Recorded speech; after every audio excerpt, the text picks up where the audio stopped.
What's up, everybody, and thanks for tuning in. Today, I wanted to show you how to replace or double a drum track in Logic X. I wanted to point out before we get started that my drums are quantized and ready to go, but you do not have to have your drums quantized in order to use this feature. So all you have to do is select the track that you would like to replace or double. In this case, we're doing snare drum. Go up to track at the top, scroll down to replace or double drum track, and click on that. Or as I always recommend, using the hotkey. In this case, it is Control D. So select the track, Control D, and there you have it. Logic has created another track with a MIDI region, placing snare hits where it recognizes snare hits in your original wave file.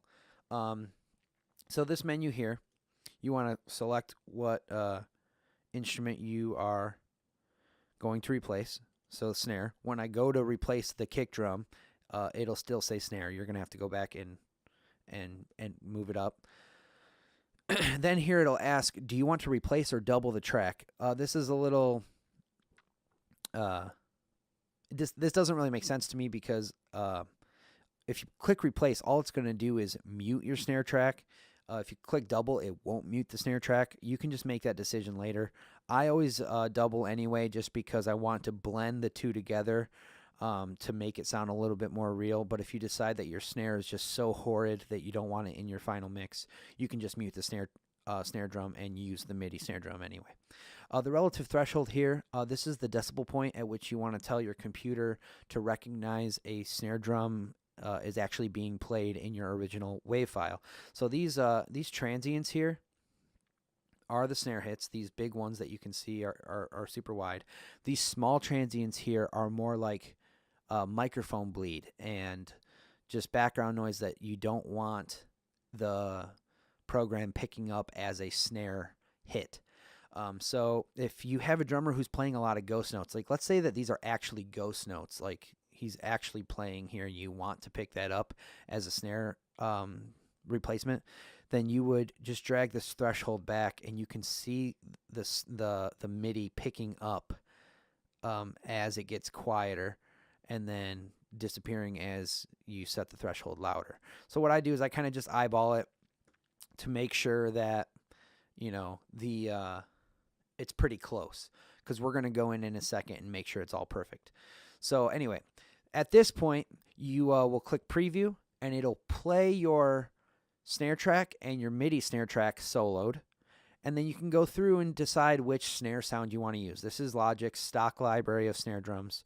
You have acoustic, electronic, and layered. You can also use your own if you have your own sounds that you'd like to use. So let's say we just pick one that we like, and then we go through and press OK. So now that it's replaced, you got to kind of clean up shop. So I'll go through here. You can double click on the region, and it'll bring up this menu here, or you can use these little scissors here to bring up this menu. What I do, depending on all of this is depending on the project, but when I have like a hard rock song or something like that, you don't really want the computer to go in and decide the velocity at which your drummer hit the snare drum. You can see here it recognizes these hits as way harder than these hits.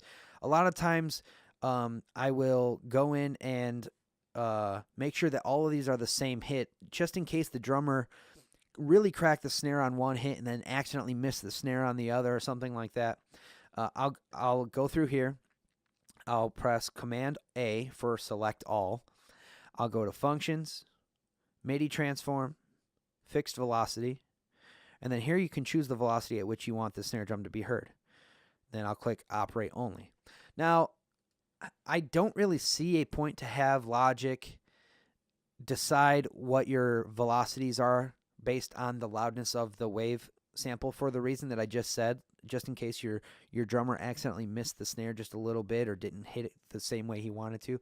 But all of the natural inflections of a drummer playing are going to be in my original wave file. So if I'm blending this correctly, this snare will still come through and give this robotic MIDI snare sound a more of a human feel.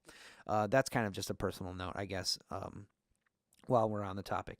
But then I'll go through, and when I have everything at a fixed velocity and it's all together, I will I will quantize that to the grid to make sure that that is perfect with this.